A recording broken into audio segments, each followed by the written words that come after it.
Video, তো video on হয়েছে। তো আজকে দেখাবো আমার শখের পাখিগুলো।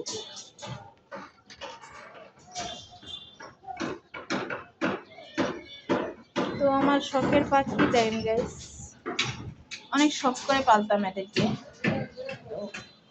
অনেকগুলোই ছিল তো আজকে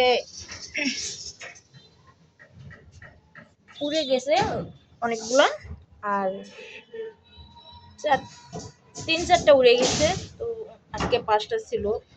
তো আজকে আমি ঘুমাইছিলাম, ঘুম থেকে উঠে দেখি আরো 2টা নিয়ে চলে গেছে।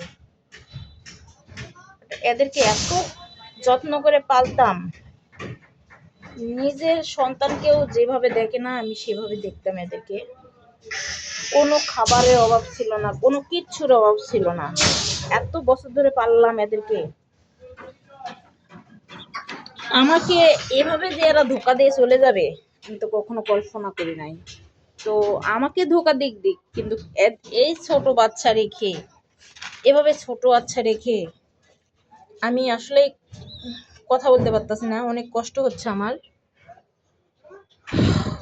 দুঃখ করে আর কি হবে, যেটা গেছে গেছে। খাঁচার কথাই বলে না যে খাঁচার পাখি বন্দি করে রাখলে থাকে না, তো তাই এই এতটুকু বাচ্চাগুলা রেখে চলে গেছে। ওদের কি কোনো মায়া দেওয়া হলো না? এই বাচ্চাগুলো এভাবে রেখে চলে যায় কেউ? তো আর এদেরকে আর করবো না, আর এদের ভিতরে কোনো ইমোশনাল নিয়ে আসবো না। কারণ যেহেতু এরা আমাকে চায় না, আবার আমাকে দেখে এরা চলে গেছে, তো দুঃখ করার কিছু নাই।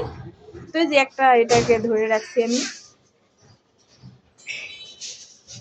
এটাকে আজকে জবাই দিব, এই বাচ্চা দুটাকে দিব, কারণ রেখে লাভ নাই। বাচ্চা দুটো তো মারা যাবে খাওয়া দাওয়া করে। আর একটা রেখে আর কি করবো, এই একটাকে আজকে জবাই দিয়ে খাবো। তো এখানেই ভিডিওটা শেষ করলাম। সবাইকে অনেক অনেক ধন্যবাদ, আর আমার ভিডিও দেখার জন্য আপনাকে অনেক ধন্যবাদ। আপনার ভিডিও দেখবেন।